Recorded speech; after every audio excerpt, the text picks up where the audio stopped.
My castaway this week is the actor Robert Hardy. His career on stage, TV and film has spanned 60 years. More. How many more? Well, it started in January 1949 at Stratford, so My mathematics are not good. Yes. So you can work it out from 60 there. odd years, shall we say that? Yeah. I'll go on. The requirements for such enduring success: a certain amount of talent, luck, a spine of steel, he says, and a ruthlessness of mind that does not jib at murder. He studied under C.S. Lewis and Tolkien at Oxford, but after national service left the university with a shabby degree, his words again, along with an ambition to act and a lasting friendship with Richard Burton. He's taken on the great stage roles, including Henry V and Hamlet, and his film credits range from Jane Austen to John le Carré. To the younger audience, he's the Minister of Magic in the Harry Potter films, whilst those of us who are slightly longer in the tooth remember his BAFTA-winning Winston Churchill. But the role that made him a household name was Siegfried Farnan in the hugely popular TV series All Creatures Great and Small. And is it right, Robert Hardy, that when you first read the James Herriot books, you thought a TV adaptation would bore the towns and annoy the country? Yes, it's exactly what I said. Yeah, so you were entirely wrong, of course. Well, I was, thank goodness.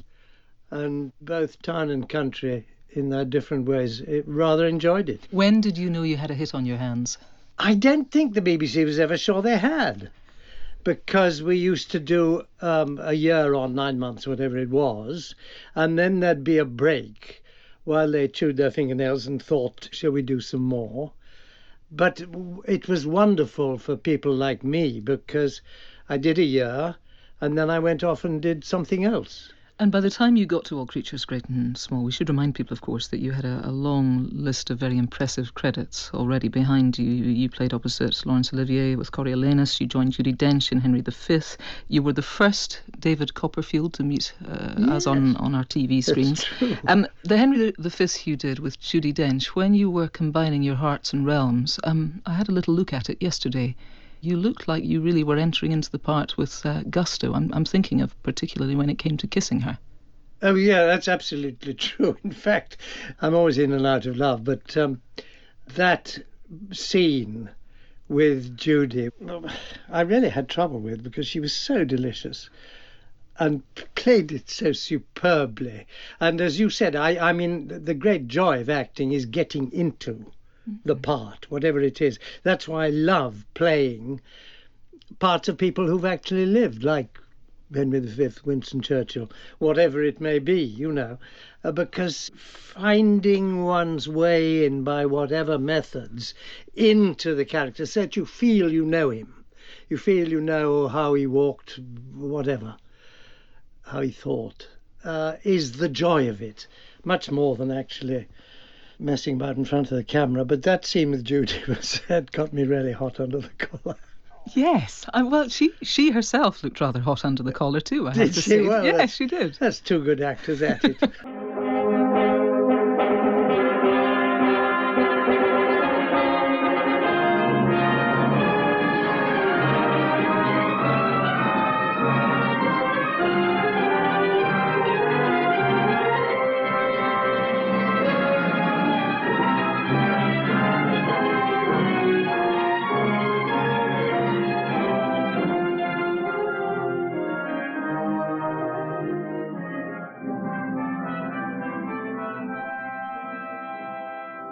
30 years then since All Creatures Great and Small was first screened, and the BBC, we hear, are currently filming some more James Herriot stories for us to enjoy. Do you think it's a good idea for television to go back, or would you rather as an actor see them do new and fresh stuff? Well, I think it's an interesting idea, and they won't let go now that they've at last realised it was a success. They won't take their teeth out of it. You knew the character you played quite very well. Yes. And is it indeed the case that his friends thought you got him bang on, but he just couldn't see it at all? He thought he hated what I did, and so did his wife. We were great friends. We remain great friends. He said, "Now look here, when you're in Yorkshire, if you don't come and see me, I shall find out where you've been, and I shall be very angry." So one day I rang him up when I was about an hour away and said, "Can I come and see you?" And he said, "You'll be late for lunch. Never mind, come along. I've got some good friends here." And I arrived and he was expatiating about how awful I was. So I asked him who he'd like to have done it. And he said, well, somebody with charm and good manners. I mean, really, if one thinks of it, Rex Harrison, I suppose. And I thought, well, there go I. Yes, enough dead. said. But as you kindly said, his friends used to come when they saw me being upset by his attacks. They would come and say, no, don't take any notice of him. You got him.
Tell us what we're going to hear first off today.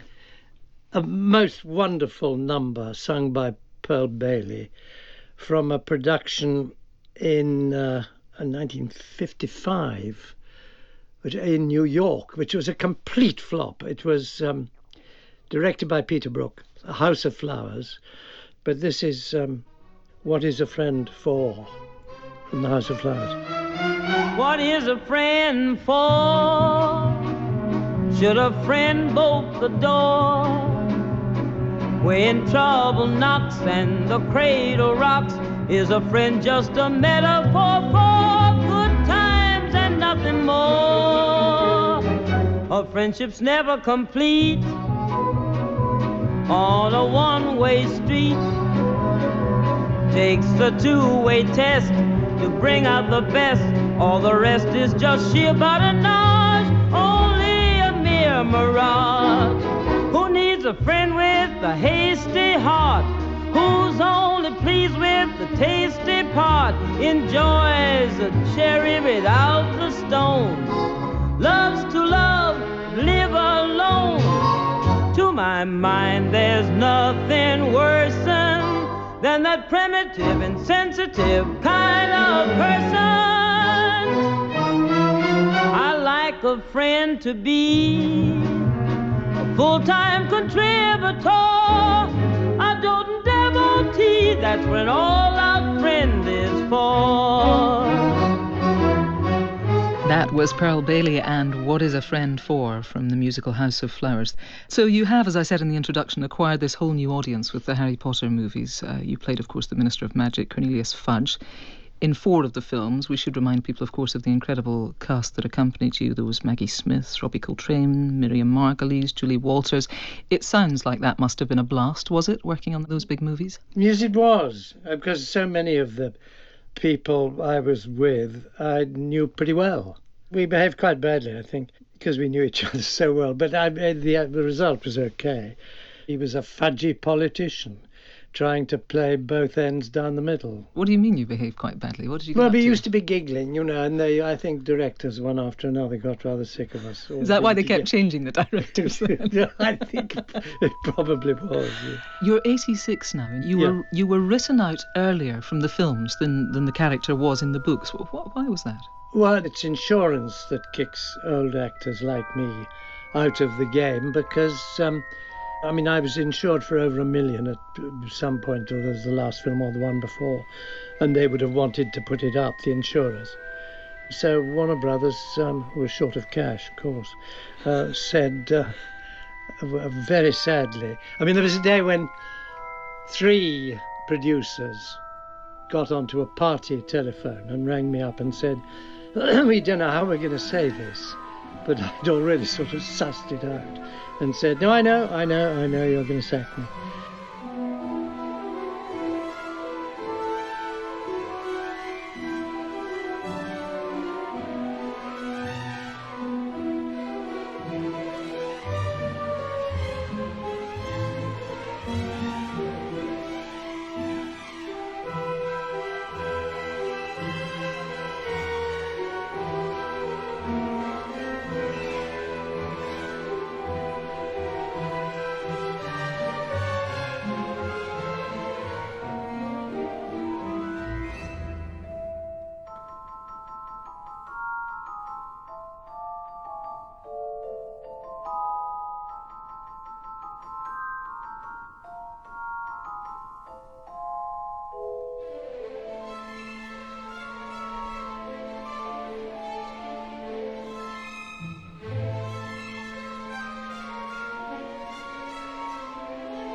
You mentioned when we were talking about Cornelius Fudge there that he was this sort of brilliant fudgy politician managing both ends, and of course the politician that you are always associated with is Churchill, the BAFTA award-winning series The Wilderness Years.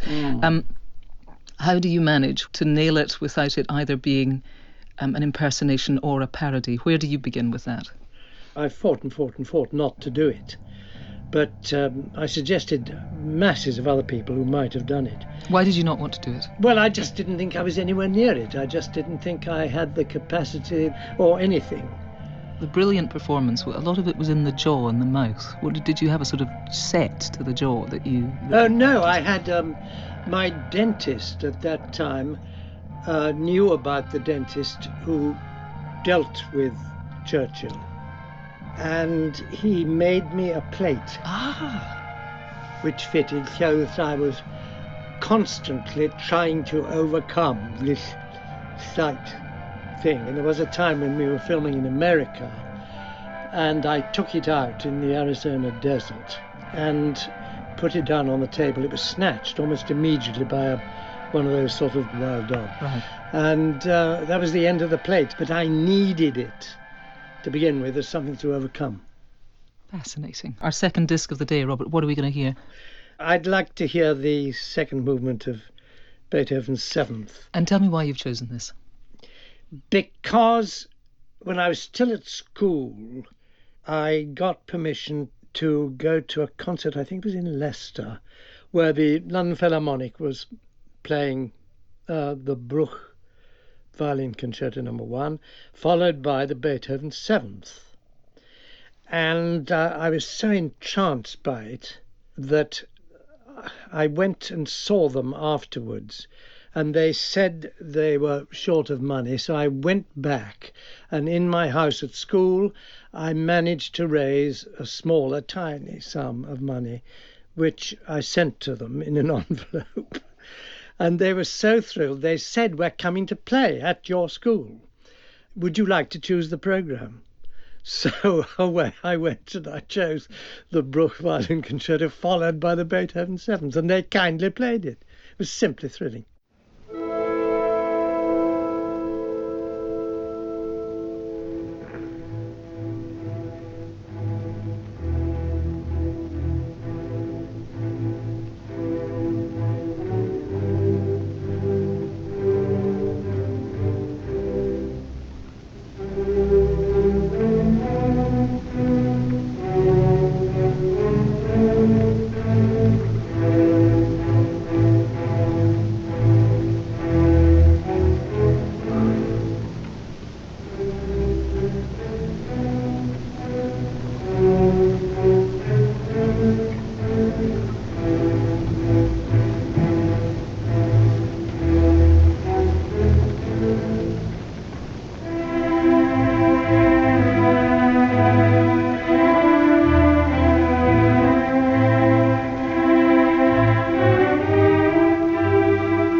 That was the second movement of Beethoven's Seventh Symphony in A major, performed by the BBC Symphony Orchestra, conducted by Arturo Toscanini. That was recorded in 1935. I have a vision of you as this teenager. You say you're around about 15, 1940. And so you were so enthralled by what you'd heard that you raised the money. You were a passionate teenager then, were you? Oh, yeah, I'm a passionate creature. You are, aren't you? Yes. Yeah, I think so, yes.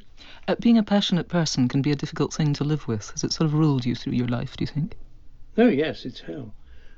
Absolute hell. As an adult, you can kind of understand them and at least try to manage them a little, but as a child, that must have been quite tricky. I think people found it extremely tricky. Yes, I mean, there was a time I know when I was sent to...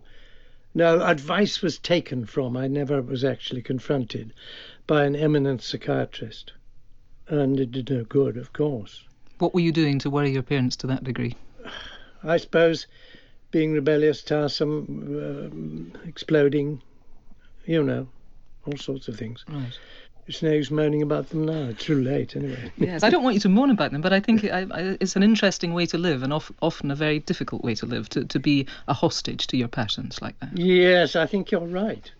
Yes, nobody's ever been so forthright. I dare say the psychiatrist would have been. Have you ever thought of being a psychiatrist? No, absolutely not. I think you might be very good. Well, in that case, tell me about your mother. Oh, well, she was wonderful. She had to go through it all, but... I think about her playing the violin, which she didn't do half badly. Really? You were the youngest of 6 children? Yeah. Describe the household then to me. How did you get on at home? I got on very well, really. I mean, being the youngest, I was spoilt, and all my siblings said, you're spoilt. And I dare say I was. And so you went to school, you were sent to boarding school at what age? Around about 8 probably, was it? 8, I'm afraid, yeah. Yes. And that made you sad and annoyed. You bet. Did it? Yeah, it made me extremely sad. Right. I found that very upsetting. They said it was one of the best boarding schools, prep schools as they were called, in the country, but I thought it was absolute hell. And in those days, of course, you just would have to buck up your ideas, would you? Yes. I mean, I wrote, I know, endless letters home begging to be reprieved, as one might write from prison. Right. But it was thought that it was better for me to grow up and face the music and all those good phrases. You're a father of 3 yourself. I'm imagining you probably didn't send them to boarding school then, did you? Not at that age. Right. No, they went locally.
Tell me about this third disc.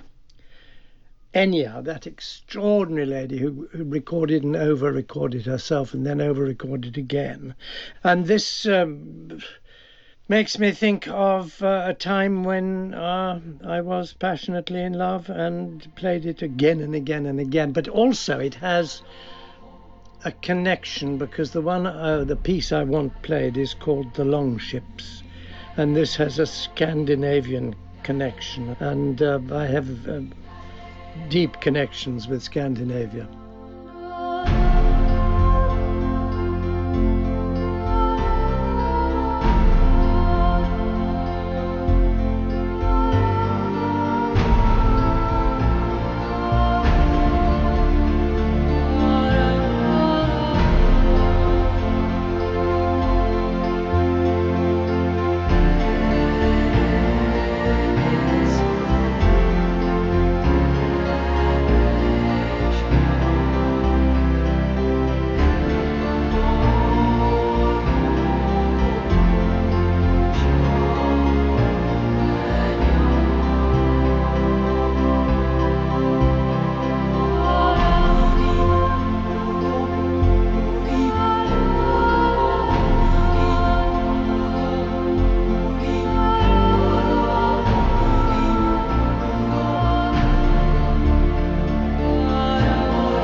That was Enya and the Long Ships, and we shall go from long ships to longbows, Robert Hardy. It is a fascinating fact about you that around about 40 years ago you wrote a book on longbows that has never been out of print. Yes, it's true. Where did the fascination begin?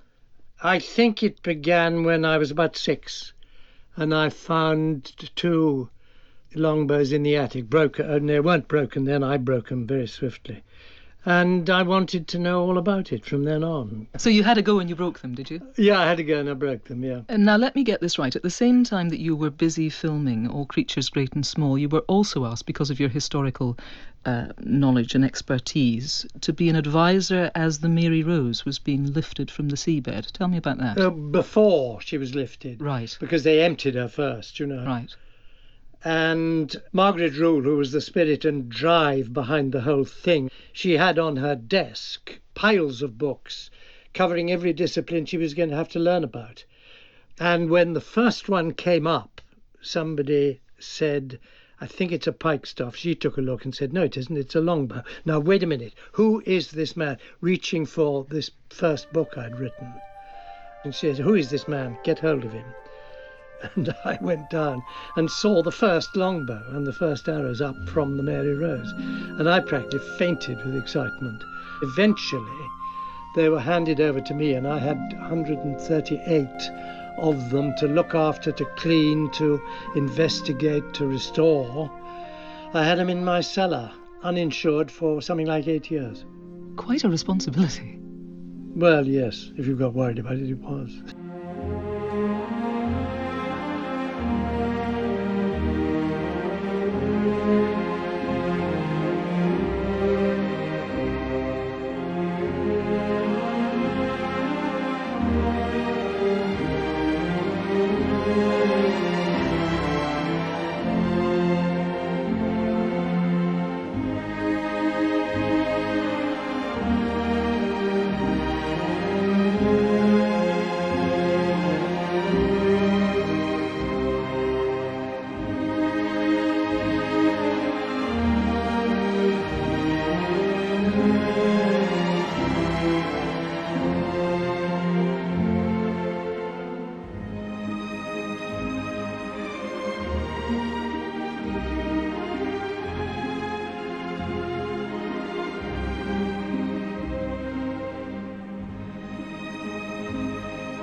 So it was rugby school and then on to Oxford, and to study. You wanted to study history, Yeah. but you did in fact end up reading English. Why was Yes, that? I did, because my tutor at school said if you switch for your last year to English, you'll have C.S. Lewis as your tutor in college and J.R.R. Tolkien as your Anglo-Saxon tutor, so who wouldn't switch? Yes, not bad names to bat about. How did you get on with both of them? Loved them both. What about Tolkien? Is it true that he taught you in the pub?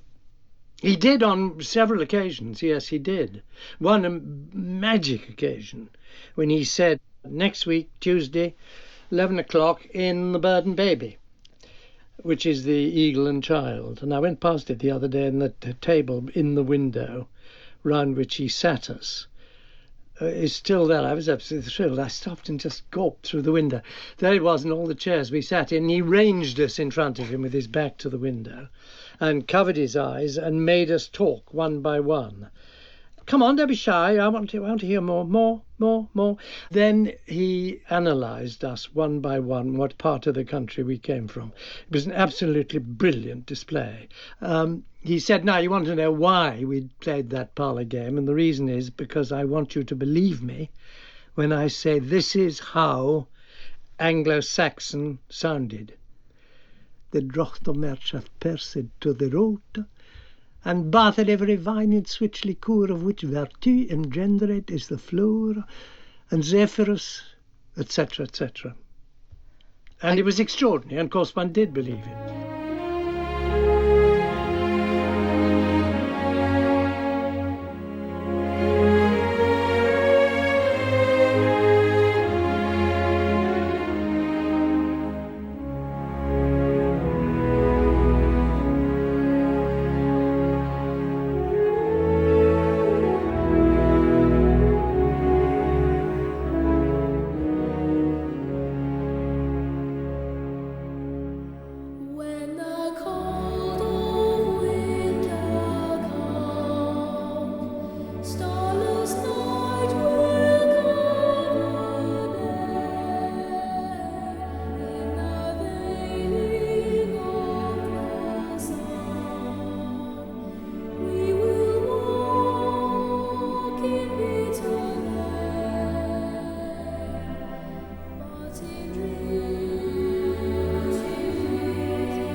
Let's have, Robert Hardy, some music. Can we have the waltz from the beginning of the, I suppose you'd call it the second movement, of Berlioz? I love Berlioz. His Symphonie Fantastique.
That was the waltz from the Symphonie Fantastique by Berlioz with the Paris Orchestra conducted by Semyon Bychkov.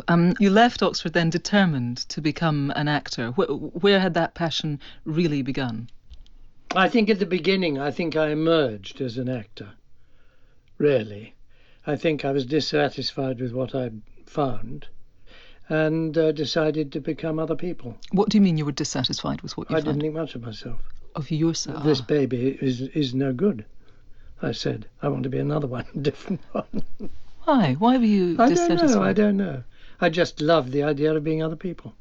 But I think one of my aunts was married when I was about 5, I suppose, and I was dressed in satin and was to hold the loop on one side of the end of a very long train, and a girl who I knew very well was to hold the loop at the other end, and then she had conniptions, a complete sort of breakdown, refused to carry her bit of the train. So everybody turned round to me and said, spread your arms out. Oh, I think you can do it. So at full stretch, I walked down the aisle holding a loop in either hand with my head held high, and as I went, every eye was turned towards me, and something inside me said, that's it. Get every eye on you. And so you emerged from Oxford with this, you did say a shabby degree. What did you get, a third? Yes, I got a third, yeah. Right. That's because I was acting. That was coming back after the war, and I did nothing but act. You were part of that generation, of course, we should remind people, whose studies were interrupted by the war. You left Oxford to train with the RAF. By the time you came back, the bomb had been dropped on on Nagasaki, and you didn't see active service. Yeah. And how did your parents welcome the news that their son wanted to be an actor? Oh, well, they were perfectly calm about it. Did they come to watch? Yes.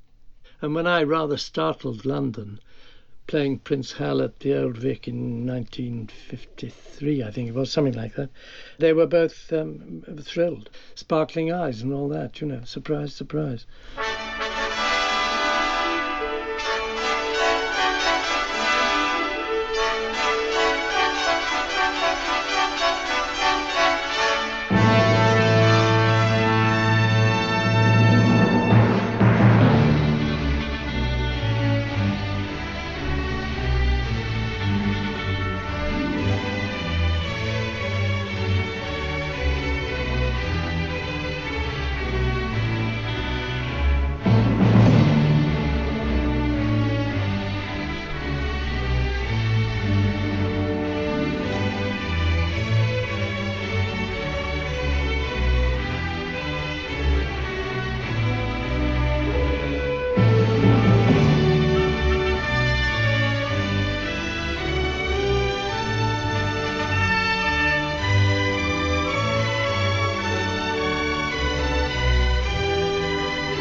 our fifth disc of the day is what?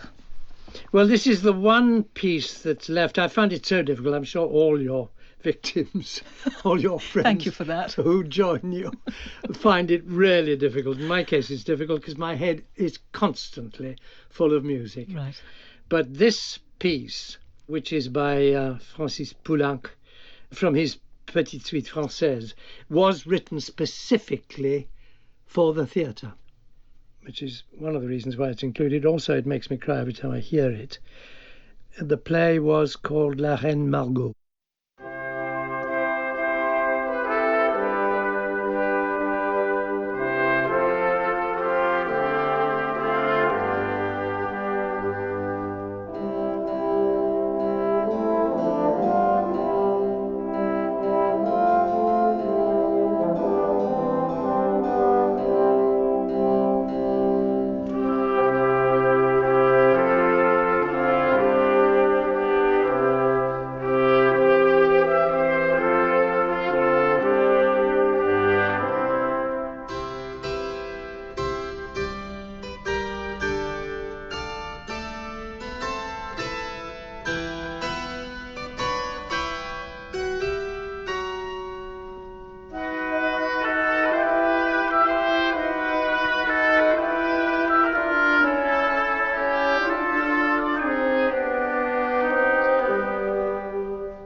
The Sicilienne from Poulenc's Suite Française, performed by the National Orchestra of France, conducted by Charles Dutrois.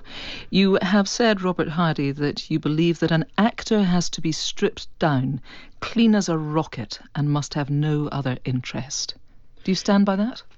I've said many, many foolish things in my life, and that, I think, is probably among the most foolish, because, in fact, the more accretions that an actor can achieve, the better actor he's likely to be. One of your best friends was Richard Burton, who you met at Oxford. What was he like as a young man?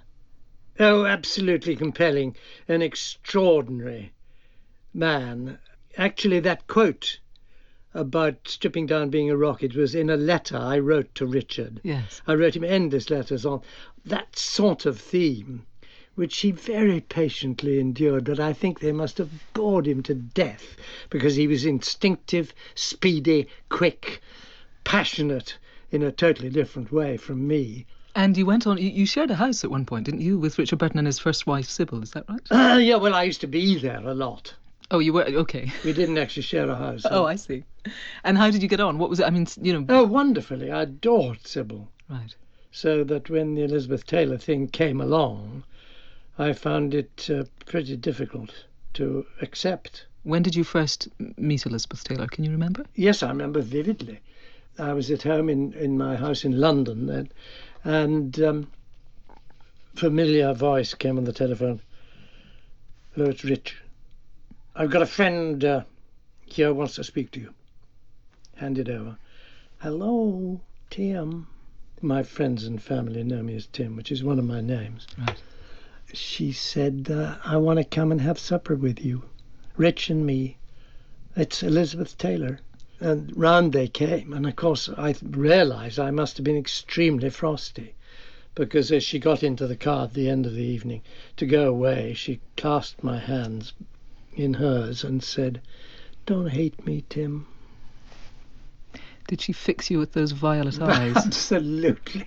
And as you saw your very good friend get whipped up into this, I mean, let's not forget, they make Brad and Angelina look like a vicarage tea party. I mean, they were the only show in town. They were. As you saw that happen to your good friend, the jewels, the yacht, the paparazzi, the whole thing, did you fear for him? Yes, I did. And the more it went on, the more I realised that it was going to be his undoing. And in the end, I think it's true that it was his undoing. That sort of life killed him in a way.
sixth of the morning. What are we going to hear now?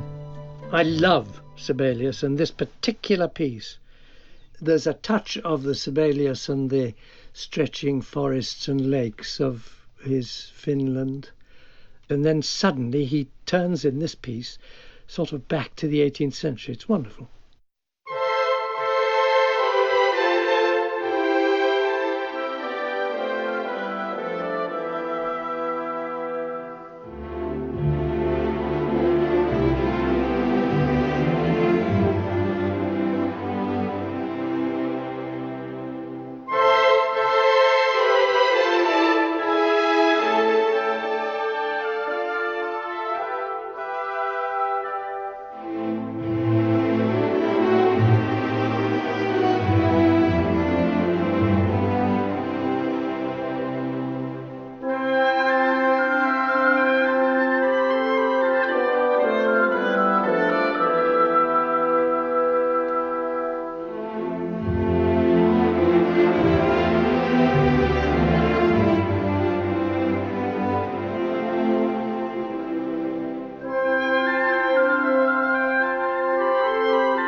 That was the fourth movement of Sibelius's Sixth Symphony in D minor, performed by the City of Birmingham Symphony Orchestra, conducted by Sir Simon Rattle. When was the last time you performed on stage? I played for the 7th time Winston Churchill in Paris, in French, in 2000, and it was the most wonderful production called Celui qui a dit non, and it was played by de Gaulle, Churchill and the French resistance. You said a while ago that you had initially turned down playing Winston Churchill in the wilderness years. Was there something of almost revering somebody too much that it was an intimidating role to take on? Oh yes, absolutely, that was it. I just wasn't up to it. Do you feel you understood him? Yes. More and more and more. I got to know him. He became a friend. And of course that was the thing, really. Not only did I revere him enormously, but he was our friend in the war, because he took all of us by the hand and led us through those dark and dreadful days. And has he kept you company in a way? Do you sometimes? Yes, sometimes? Yeah, yes, has he? Has. Yeah, and so his family have forgiven me, most of them anyway. And when I was doing him, so to say, in Paris, Lady Soames had said to me, "Oh, you must go. It's just been unveiled. It's the best statue of Papa. You simply must go and see it." This was his youngest daughter, of course. Yeah. His youngest daughter. So I did. And as it approached, daubed right across this great big plinth in dripping scarlet paint was L'assassin de Marcel Kébir. In other words, the murderer of Marcel Kébir, where we, the Royal Navy, destroyed the French fleet. And I went back to rehearsal and said to Robert Sen, who was the director, I said, "God, I'm a bit alarmed about this." And he said, "Oh, well, you will have trouble. First thing you'll hear when we're out in front of the audience is seats tipping up as you come on, and then you'll hear booing, and they may throw things, they might even shoot." And I said, "Robert, I don't want to die." And he said, "Oh, but for an actor, what a way to go."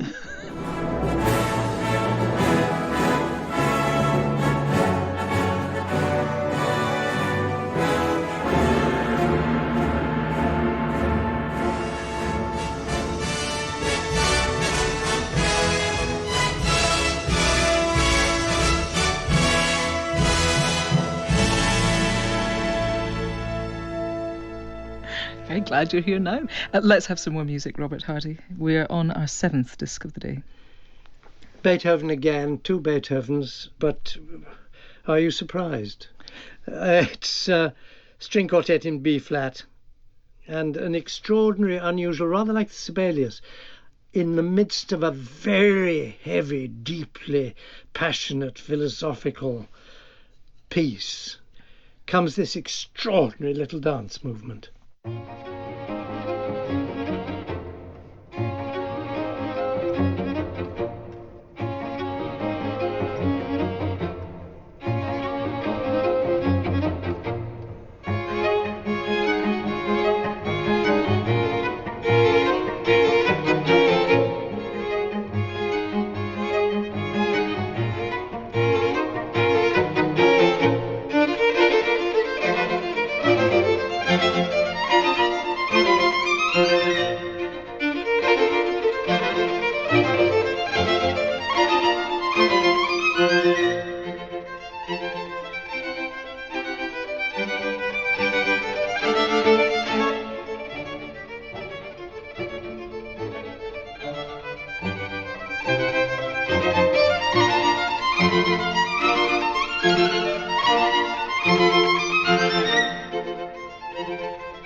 The Medici String Quartet playing the second movement of Beethoven's String Quartet in B-flat. Talking a moment ago, Robert Hardy, about Mary Soames, now Baroness Soames, of course, the youngest daughter of Winston Churchill. When she first learned that you were to play her father, was she all embracing in her enthusiasm? I have no idea, because we met first when she came. We were filming at Chartwell, and there were cables and wet and crew with muddy boots tramping in and out of the house, her house, into which she was born and grew up. And she was obviously distressed. And I said, this is all horrid, it'll all be put right. Don't be depressed by it. Would you like a whiskey? Come into my trailer. And she said, oh, yes, I would. And we went and had a whiskey. And then she started evaluating me. She said, the bow ties, that's about right. That's a good suit, yes. And then she said, where'd you get that? And seized my finger, third finger of my right hand. And I'd had his ring copied by Garrod, who had records of what his ring was, with the two crests, Spencer and Churchill. And she was absolutely amazed that an actor should go to that trouble. You've been married twice then, and Yeah. you've spent the last 20-odd years single on paper, at least, not married. Correct. Do you ever get lonely? No, I don't. I never have succumbed much to loneliness. Now I've got abreast of the problem of being with myself. I quite approve of what has emerged. The thing that I am has so many interests. There's never a dull moment. You've got 4 grandchildren of your own. Yes. Do you see much of them? Yes, I see as much of my family as I possibly can. I'm imagining you do occasionally bump into Dame Judi Dench. Oh, yes, I did the other day at Buckingham Palace. Yeah. Do you ever talk about the old days in that head? I did. I told her something which I can't really say on this go program, on. I think. I said the love scene in Henry V, which we did. I remember she said that was the only time in a love scene when I had trouble with my hose. Very elegantly put.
Shall we have our final piece then? We're on disc 8.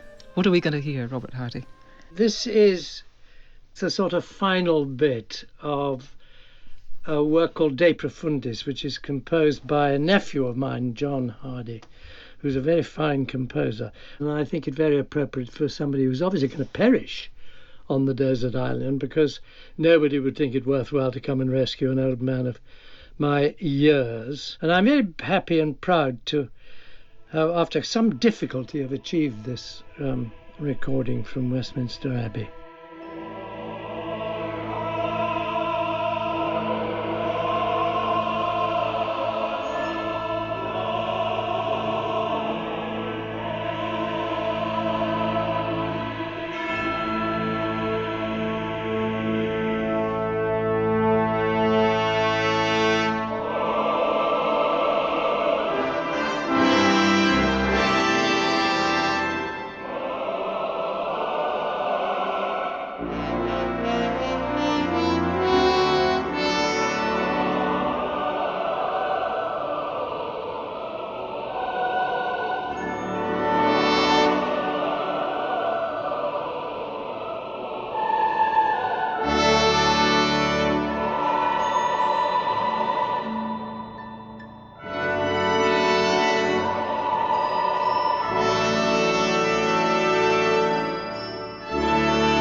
De Profundis by John Hardy, performed at Westminster Abbey with the Abbey Choir, the BBC Singers and London Brass, conducted by Martin Baker. So, Robert, I'm going to give you the books, of course. You get the Bible and the complete works of Shakespeare, and you're going to take along which book to join them? Well, it sounds totally egotistical, but I'm going to take along a book of which I'm the co-author, because it's an enormous book, a sort of book of reference, if you like, for the whole history of famous longbow in military history in England and France. And I did it with a marvellous man, the professor of medieval history at Glasgow University, Professor Strickland. And there's so much in all of it which really I need to go back on, because it's been half my life. Right, you may have that, of course, and a luxury too. I want a sub-Leonardo da Vinci portrait by a man called da Predi, who was a friend and pupil of Leonardo's, and the great experts, you know what they're like, say, no, it's certainly not Leonardo, it's da Predi. You can see by its stiffness it's not Leonardo. Anyway, I want the one, partly because I think it's absolutely beautiful, and partly because I grew up with a copy of it at home, and it is Young Lady in Profile by da Predi. That perfect female head is yours then. And if you had to choose just one of the 8 discs that we've heard here today, which one would you like to choose? Oh, I suppose it would be the Beethoven Quartet, but I'd want the whole of it. That's the answer.